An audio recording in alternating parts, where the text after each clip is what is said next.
சாய் பக்தர்கள் அனைவருக்கும் வணக்கம். நான் எப்பொழுதுமே சாய்பாபாவை கும்பிட்டுக்கிட்டே தான் இருக்கேன். ஆனால் எனக்கு எந்த நல்லதுமே நடக்க மாட்டேங்குது. நான் சாய்பாபாவை எப்போவுமே கும்பிட்டுட்டு தான் இருக்கேன். எனக்கு சில சமயம் நல்லது நடக்குது, சில சமயம் நான் வேணுனது கிடைக்க மாட்டேங்குது. நான் சாய்பாபா கும்பிட்டுட்டே இருக்கேன், எனக்கு எப்போவுமே நான் கேட்குறது எல்லாம் கிடைக்கிது. இந்த மாதிரியான மனநிலை நமது அனைவருக்கும் ஏற்பட்டிருக்கும்.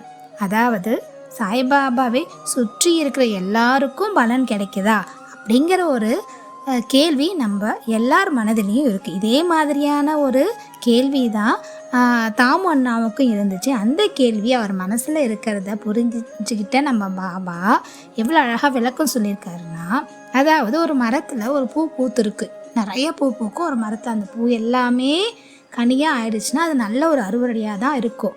ஆனால் அப்படி ஆகிறது இல்லையே. சில பூக்கள் மலர்களாக எடுக்கப்படுகிறது, சில பூக்கள் கனிகளாக எடுக்கப்படுகிறது, சில பூக்கள் காய்களாக எடுக்கப்படுகிறது, சில பூக்கள் அழுகி வெம்பி போய்விடுகிறது. இது போன்றுதான் சாய்பாபாவை சுற்றி இருக்க அனைவருக்கும் பலன் கிடைக்கிறது அப்படின்னு அழகாக சொன்னார்.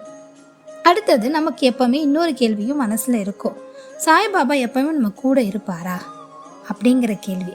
இதே கேள்வி தான் தாமு அண்ணாவுக்கும் மனதில் இருந்தது. அதாவது இப்போ நம்ம கூட இருக்கிறாரு, அவர் காலத்துக்கு பிறகும் அவருடைய உருவம் மறைந்த பிறகு நம்ம கூட இருப்பாரா அப்படிங்கிற ஒரு கேள்வி இருந்தது. அதுக்கு பாபா சொன்னார், நான் இருக்கும்போதும் உன்னுடன் இருப்பேன், நான் உலகை விட்டு மறைந்தாலும் உலகில் இருப்பேன், உன்னுடனும் இருப்பேன் அப்படின்னாரு.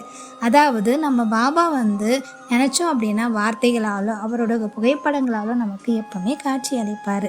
இந்த நிகழ்வு ஸ்ரீ சாயி சரிதத்தில் அத்தியாயம் 25 அழகாக சொல்லியிருக்காங்க. ஓம் சாய்ராம்.